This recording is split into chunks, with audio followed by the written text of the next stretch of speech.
త్రేతాయుగంలో విశ్వామిత్రుడు రామలక్ష్మణులు లేకుండా మీకు తెలుసు. కౌసల్య సుప్రజ రామ అని చెప్తుంటాడు. మేలుకొలుపు, అది మేలుకొలుపు అంటే. అదేవిధంగా ఈ రోజు ఆ సుప్రజారామ కాదు కానీ ఈ సుజాత రామకృష్ణ గారు మీ అందరినీ మేలుకొల్పడానికి ఇక్కడ ఉన్నారు. వారి ఆధ్వర్యంలో మీకందరికీ మేలుకొలుపు జరిగి చైతన్యవంతులు అవుతారని, దాని కొద్ది జ్ఞానాన్ని అంటే ఇందాకనే చెప్పాను. పొదుపు గురించి ఎక్కువ మాట్లాడను, ఎందుకంటే మీకు చెప్పాను ఏ విధంగా తల్లి తన బిడ్డ కోసం పోషక పదార్థాన్ని ఔషధాలతో కూడిన పాలని ఒక్క బిడ్డకు మాత్రమే ప్రసాదిస్తుంది. అందువల్ల మీరంతా పొదుపు కలవాలి కాబట్టి పొదుపు ఎలాగా అయిపోయింది, బాగా చేస్తున్నారు, మనస్ఫూర్తిగా అభినందిస్తూ ఒక్క విషయం ఈ రోజు మీరు అంతా మహిళలే కాబట్టి మీకు ఇందా చెప్పింది చైతన్యం ఉంది, జ్ఞానం కూడా సంపాదించాలి. ముఖ్యంగా మహిళలకు ఈ రోజు కూడా జరుగుతున్న అన్యాయాల గురించి ఒక్కసారి మీరు ఆలోచించాలి. ఎందుకంటే మీరు చైతన్యవంతులు, అందుకని ఇంతవరకు రాగలిగారు. ఇక్కడ కూడా రాలేని అజ్ఞానం అనే చీకట్లో ఉన్న ఎంతో మంది స్త్రీమూర్తులు ఉన్నారు. వాళ్ళ కోసమైనా మీరు కొన్ని విషయాలు చెప్పాలి. ఎందుకంటే ఈ రోజు కూడా ఏది ఆధునిక యుగంలో విచిత్రం ఏంటంటే బాల్య వివాహాలు జరిగి ఇంకా బ్రతికున్న స్త్రీలు 75 కోట్ల మంది ఈ ప్రపంచంలో ఉన్నారు. దానికంటే ఆశ్చర్యం చెప్పటారా? ప్రతి సంవత్సరం కూడా ఈ ప్రపంచంలో 1,80,00,000 బాల్య వివాహాలు జరుగుతున్నాయంటే ఒక్కసారి అర్థం చేసుకోండి. మీకు ఇందాకే చెప్పారు దువ్వూరు సుబ్బమ్మ గారి గురించి. ఈ యొక్క చిన్న పిల్లకు పెళ్లి చేస్తారు, భర్త చనిపోయాడు, విధవరాలయ్యాడు. అందువల్ల ఈ రోజు కూడా ఇంకా బాల్యాలు జరుగుతున్నాయి. ఇంకా ఆశ్చర్యకరమైన విషయం, బాధాకరమైన విషయం ఏంటంటే ప్రతి 5 స్త్రీల్లో కూడా ఒక స్త్రీ ప్రపంచంలో ఏదో అరాచకానికి అఘాయిత్యాలకి గురవుతుంది. మరి ఇటువంటివన్నీ అరికట్టాలంటే అది మీ చేతుల్లో ఉందమ్మా. ఎలాగో పొదుపు ఎందుకంటే ఆర్థిక స్వాతంత్ర్యం కోసం. ఈ ఆర్థిక స్వాతంత్ర్యం ఎందుకంటే సమాజంలో గౌరవం పెరుగుతుంది, మీరు పిల్లలు బాగా చదివించుకోగలరు. అందుకని ఇదంతా కూడా. అందుకని ఒక్కసారి మీరు ఏంటంటే ఎక్కడ ఏ స్త్రీకి అన్యాయం జరిగినా ఈ పొదుపు సంస్థనే కాదు, బయట కూడా ఊళ్ళో వెళ్ళినప్పుడు ఎదిరించండి, చెప్పండి తప్పు అని చెప్పండి. మన గ్రంథాలు కూడా ఎన్నో తప్పులు చేసాయి. ఇంక ఎక్కువ సమయం తీసుకోవడం కుదరదుగా, ఎందుకంటే నేను కూడా ఇంకొక సమావేశానికి వెళ్ళాలి. అయినప్పటికీ మరి ఇంతమంది మాతృమూర్తులు కనిపించేటప్పుడు ఒక విషయం చెప్పేసి ఎంత మంచిది.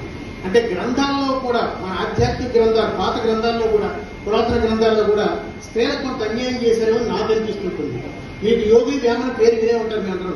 చిన్నప్పుడు ఎలిమెంటరీ స్కూల్లో 2-3 పద్యాలు కూడా అల్పుడు ఎప్పుడు కింద బయలుస్తున్నారు. యోగి వేమన్ అంటే ఎంత గొప్పవాడంటే మనం వేదాలు చదవలేము, చదివినా అర్థం కాదు. అందుకనే వేద సారాన్నంతటినీ కూడా వేమన తన పద్యాల రూపంలో మనం చెప్పడు. చాలా సులభరీతిలో సరళంగా ఉంటుంది. ఆయన ఒక పద్యం రాస్తాను, గట్టిగా ఆశ్చర్యం. ఆ పద్యం చదువుతున్నాడు కూడా.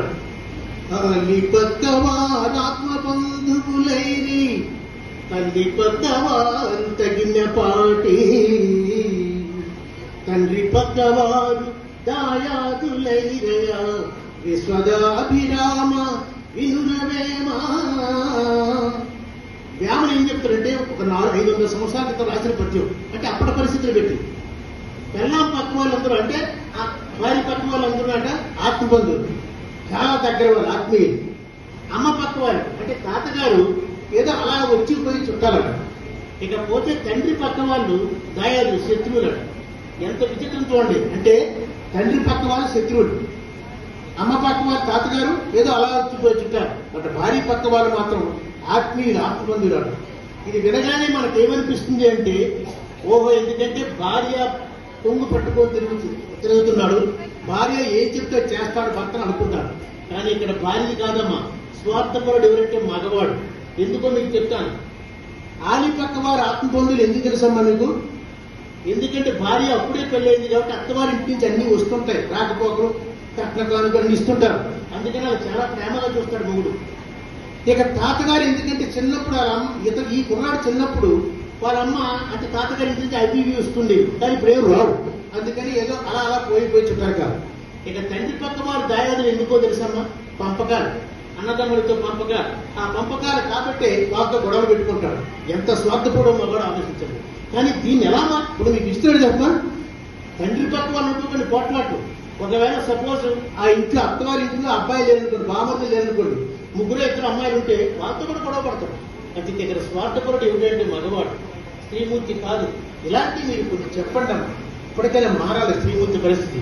ఇంకెక్కువ విషయం విసిగించు. కానీ ఎందుకంటే చాలా మంది మాట్లాడినారు. విజయ్ కుమార్ లాంటి ఆయన గొప్ప వితరణశీలి, అక్కడే ఇంకొక పేరు, నిజానికి ఇంకా చెప్పలేదు మీకు. ఈ రోజు కూడా ప్రపంచంలో 2 నోబెల్ బహుమానాలు స్వీకరించిన ఏకైక వనిత మేడం క్యూరీ. ఆ మేడం క్యూరీ ఇక్కడ ఉన్నారు. ఆ క్యూరీ మేడం గారిని కూడా ఈరోజు కలిసి అదృష్టం నాకు వచ్చింది. అమ్మ, చివరిగా ఒక విషయం మీకు చెప్తున్నాను. మనకి ఈరోజు ఈ పరిస్థితి దౌపరించడానికి, ఆడవాళ్ళని కానీ మైనారిటీలు అంత అవడానికి, ప్రజాస్వామ్య ఫలాలు అందుకోవడానికి ఒకే ఒక కారణం అమ్మా. ఇది అసందర్భమైన, మీరు చైతన్యవంతులు కాబట్టి వెనక్కి వెళ్ళి చెప్తారని ఒక ఆశతో చెప్తున్నాను.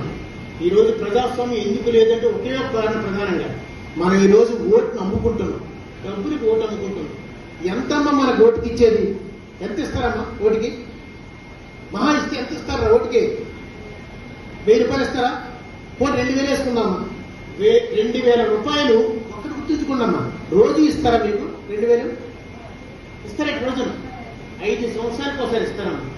5 సంవత్సరాలకి